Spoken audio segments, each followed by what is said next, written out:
This casino was supposed to be demolished. So why is it still here? In the middle of the Nevada desert sits Terrible's Hotel and Casino, a place everyone thought would be gone by now. Demolished, replaced, forgotten, but it's still standing, still holding on. Here's the story of how a casino called Terrible's became one of Nevada's most stubborn survivors, and why its mysterious new owner refuses to let it die. Let's get into it. The town that shouldn't exist. Let's start with Jean, Nevada itself, because you can't understand Terrible's without understanding the town it's in. Jean is barely a town. Population 291 people as of the last census. And honestly, I'm not sure who those 291 people are or why they're still there. It sits 25 miles south of Las Vegas, right where Interstate 15 cuts through the desert on the way to California. There's nothing around it except dirt, rocks, and heat that'll make you question your life choices. But back in the 1980s and 90s, Jean actually made sense. It was a stopover. A place where California gamblers could pull off the highway, stretch their legs, lose $20 on slots, grab a cheap buffet, and keep driving to Vegas. It wasn't glamorous. It was convenient. Jean had 3 casinos at its peak: Gold Strike, the Nevada Landing, and eventually, Terrible's. They weren't trying to compete with the Bellagio. They were trying to catch people who needed gas, food, and a bathroom break. And for a while, it worked. Really worked. In the 1990s, Jean was pulling in solid numbers. Weekend traffic from California was constant. Tour buses would stop. Families on road trips would spend an hour there. The casinos weren't packed, but they were functional, profitable even. The buffets were cheap.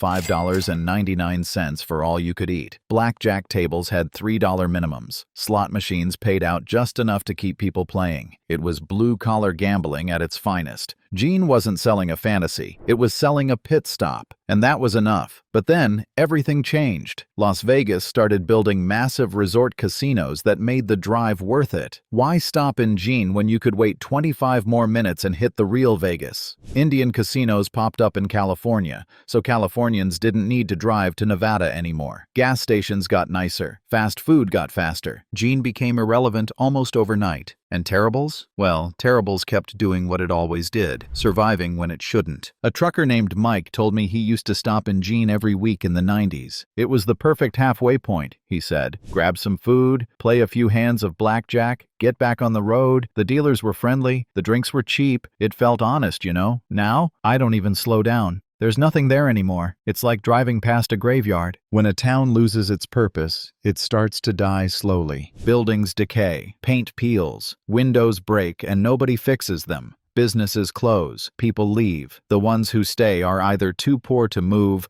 or too stubborn to admit defeat. Jean is the definition of a place that lost its reason to exist but hasn't figured out how to disappear yet. And here's the brutal truth about towns like Jean. They don't die dramatically. They don't blow up or burn down. They just fade, slowly, quietly, until one day you drive past and realize there's nothing left but ghosts and broken neon signs. But here's where it gets interesting, because while Jean was fading into oblivion, Terrible's was actually trying to expand, trying to become something bigger. And that ambition is what makes this story even more tragic. The man named Terrible. You can't talk about Terrible's without talking about the man behind the name, Terrible Herbst. Yes, that's his real name. Well, sort of. His actual name was Edward, but everyone called him Terrible because of his last name, Herbst, which sounds like worst if you say it fast. Kids are cruel. The nickname stuck and he owned it. And honestly, he turned it into a brand worth millions. Terrible Herbst wasn't a casino mogul. He was a gas station guy. He started with one gas station in Las Vegas in 1950.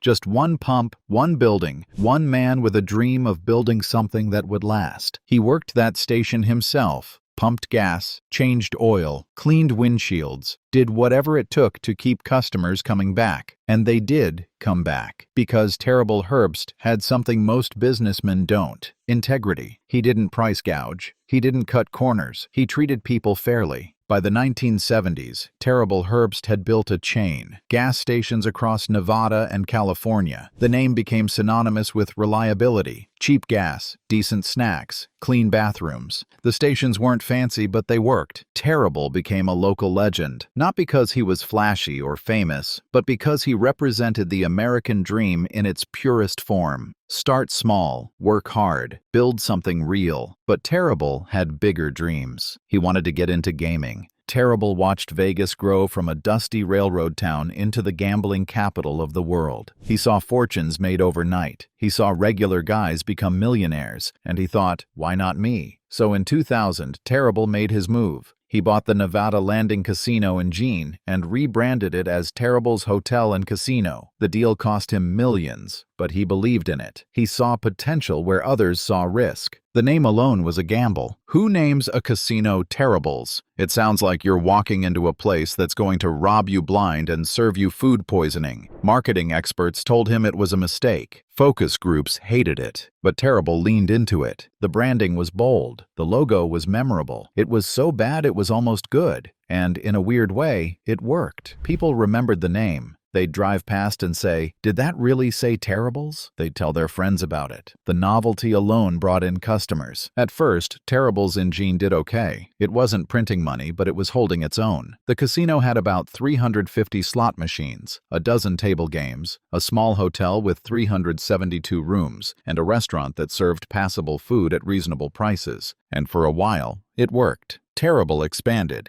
He opened another Terrible's location inside the Silverton Casino in Las Vegas. This was his big play. The Silverton was off-strip, but still close enough to capture tourist traffic. The Terrible's brand inside a larger property gave him legitimacy, made him look like a real player in the Vegas casino world. Then 2008 happened. The financial crisis destroyed the casino industry. Tourism dropped by 30% almost overnight. People stopped gambling. Credit dried up. Construction projects halted mid-build. Small operators like Terrible couldn't compete with the big boys who had deep pockets and corporate backing. MGM and Caesars could absorb losses for years. Terrible couldn't. Terrible Herbst sold most of his casino properties in 2011. The Silverton location got rebranded. Other properties were folded into larger companies. He walked away from the gambling business with his gas station empire intact, but his casino dreams shattered. But the Jean location, it stayed Terrible's. A former employee named Linda told me something that stuck with me. Mr. Herbst loved that Jean property. I worked the front desk for 3 years, and he'd come by every few months just to walk around. He'd talk to dealers, check on maintenance, make sure things were running right. I don't think he wanted to let it go. It was his first casino. It meant something to him, even if it wasn't making money. When you build something with your name on it, it's hard to walk away, even when logic says you should, even when the numbers don't make sense anymore, even when everyone tells you it's a lost cause. Terrible's in Jean became a symbol of stubborn pride, a refusal to admit defeat, a monument to the idea that sometimes lasting matters more than winning. And that stubbornness, it's the only reason the place is still standing today. But the story takes an even stranger turn, because after Terrible sold off most of his empire, someone else looked at Terrible's in Jean and thought, this is worth saving. And what they did next is even more fascinating than what Terrible himself tried. If you're enjoying this deep dive into forgotten Vegas history, hit that like button and subscribe. It helps us keep digging up stories like this that nobody else is telling. The buyers who wouldn't give up. In 2015, a company called CIM Group bought Terrible's. CIM isn't a casino company. They're a real estate investment firm based in Los Angeles. They buy distressed properties, hold them, and wait for the market to improve. They're patient. They're strategic. They play the long game. They've invested in office buildings, retail centers, hotels, and mixed-use developments across the country. Their portfolio is worth billions. But buying a dying casino in a ghost town 25 miles from Las Vegas? That seemed insane, even for a firm known for contrarian bets. Here's what CIM saw that others didn't: land. Terrible's sits on 27 acres right off Interstate 15. That's valuable real estate, even in the middle of nowhere. California traffic passes by it every single day. millions of cars per year. Interstate 15 is one of the busiest freight corridors in America. It connects Southern California to Las Vegas, Utah, and beyond. Trucks pass through Jean 24/7. That kind of traffic means opportunity. CIM believed that eventually someone would want that land, so they kept Terribles open. Barely. They didn't invest in renovations. They didn't launch big marketing campaigns. They stripped the operation down to the absolute minimum, reduced staff, cut hours, closed sections of the casino floor, shut down the restaurant most days, turned off lights in empty hallways, maintenance mode.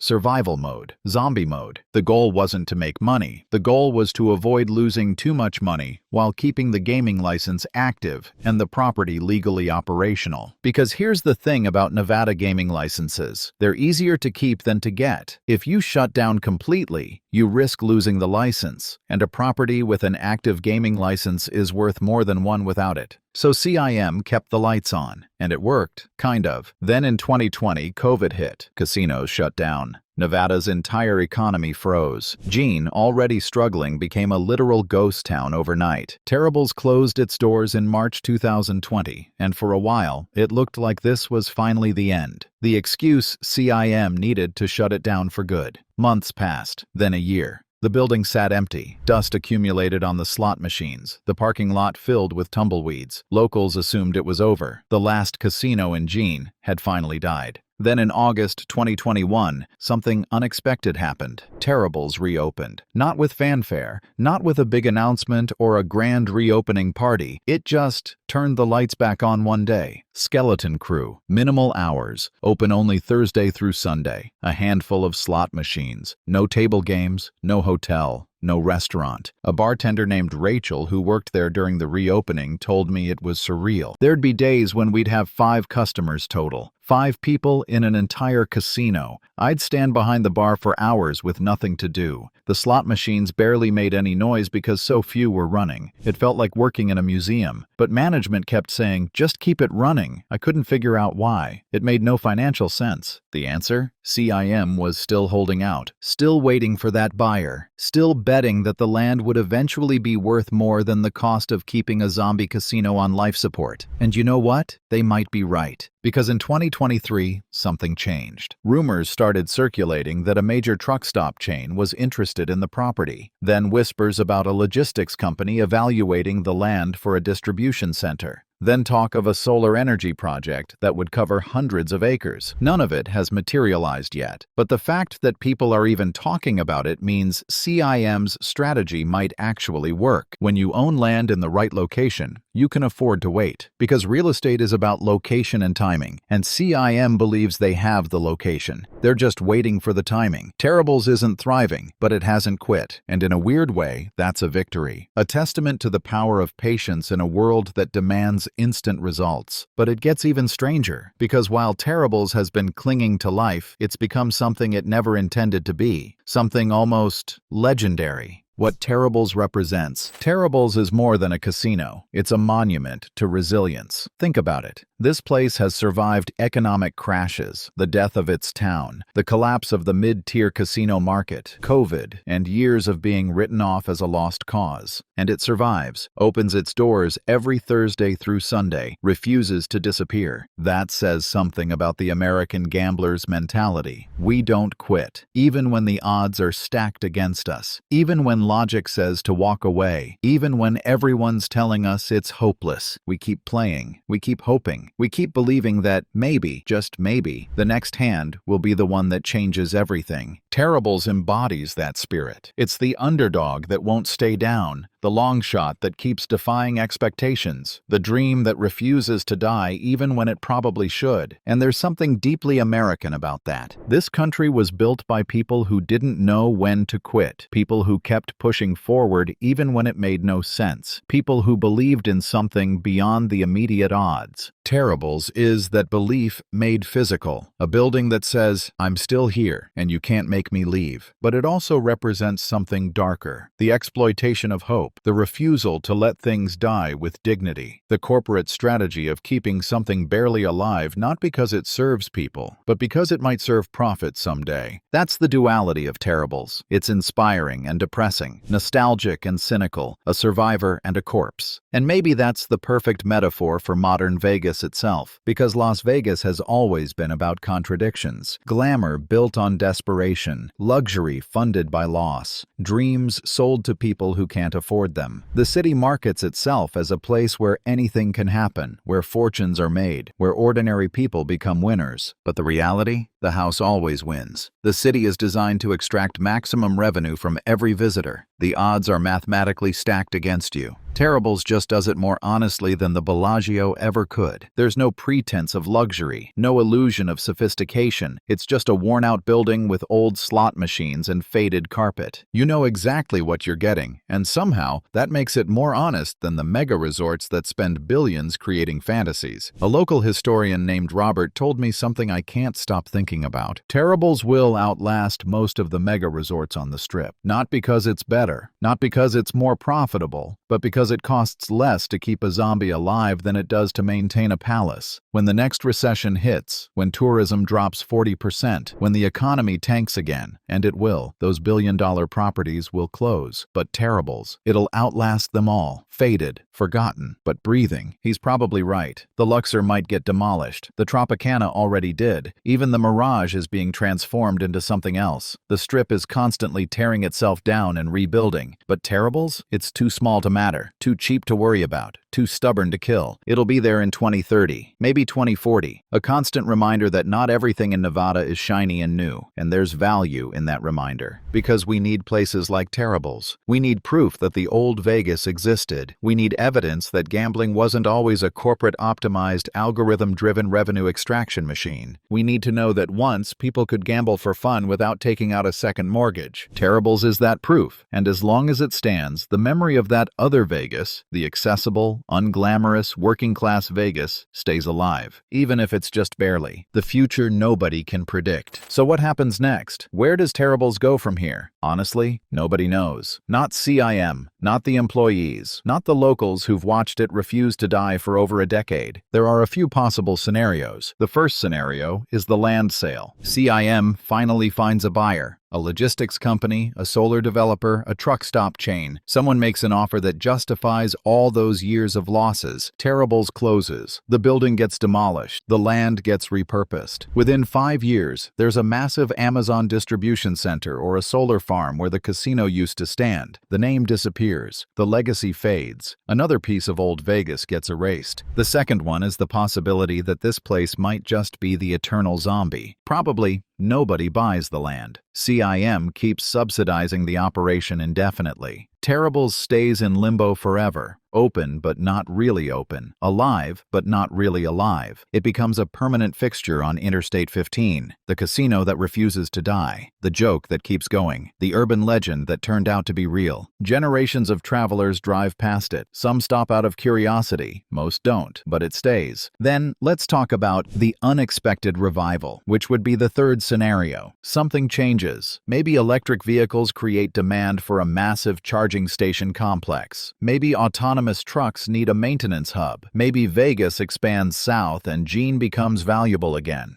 Someone invests real money in Terribles, renovates it, turns it into something functional, not glamorous, but viable. It survives not as a zombie, but as a real working casino again. This is the least likely scenario, but it's not impossible. Scenario 4. The collapse. CIM gives up. The losses become unsustainable. They can't find a buyer. They can't justify the bleeding anymore. Terribles closes for good. The building sits empty. Weather and vandals do their work. Within 10 years, it's a ruin. Within 20, it's gone. Gene loses its last casino. The town dies completely. Becomes a true ghost town. Just another forgotten place in the Nevada desert. Which scenario is most likely? I honestly don't know. Real estate markets markets are unpredictable. Economic conditions change. Technology creates opportunities nobody sees coming. 5 years ago, nobody thought Terribles would still be here. Yet here we are. What I do know is this: Terribles has already defied expectations for over a decade. Every year people say it's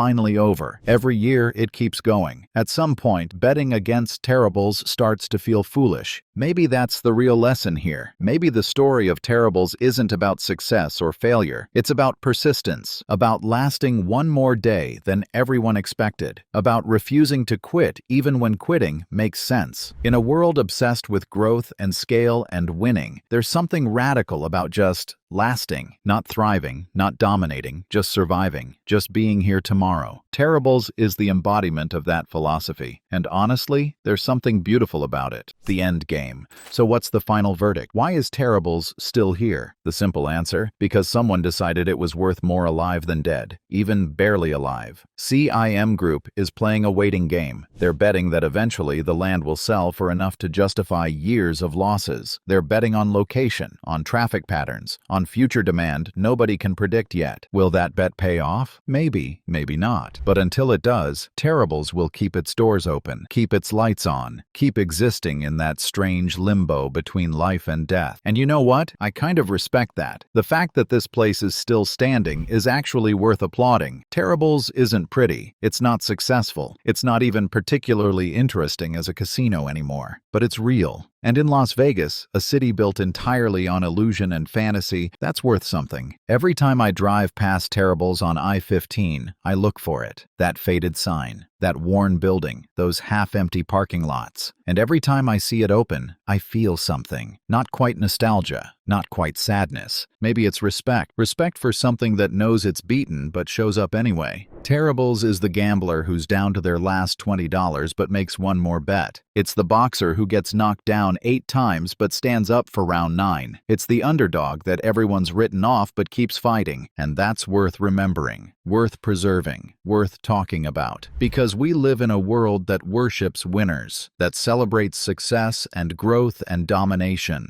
that tells us if we're not winning big, we're losing. Terribles says something different. It says that sometimes just lasting is enough. Sometimes surviving matters more than thriving. Sometimes being here tomorrow is the real victory. The next time you drive past Terribles on I-15, take a second look. It's proof that in America, even a place called Terribles can outlast the odds. So yeah, it was supposed to be demolished. It was supposed to disappear years ago. Every expert said it couldn't last. Every logical analysis said it should close, but it survived. And honestly, I wouldn't bet against it lasting another 20 years. Because if there's one thing Terribles has taught us, it's this: never underestimate the power of sheer stubbornness. Sometimes refusing to quit is its own kind of victory. Sometimes just showing up is enough. Sometimes the longest shot pays off not because it's smart, but because it simply won't die. That's not just a casino story. That's an American story. The dream that won't die. The long shot that keeps defying expectations. The underdog that refuses to stay down. And as long as Terribles keeps its doors open on I-15, that story continues. Faded but unbroken. Forgotten but not gone. A monument to persistence in a world that's forgotten how to value it. This isn't a story about success. It's a story about survival. It's about all of us. Because we've all been Terribles at some point, fighting to stay relevant, struggling to survive, wondering if showing up tomorrow is worth it. Terribles says yes, even when it's hard. Just show up. Just last one more day. Just keep the lights on a little longer. So the next time you're driving on Interstate 15 between Las Vegas and California, look for that faded sign. If this story meant something to you, smash that like button and subscribe. We're out here finding the forgotten places, the stubborn survivors, the stories everyone else overlooked, and there are so many more to tell. Thanks for watching. I'll see you in the next one.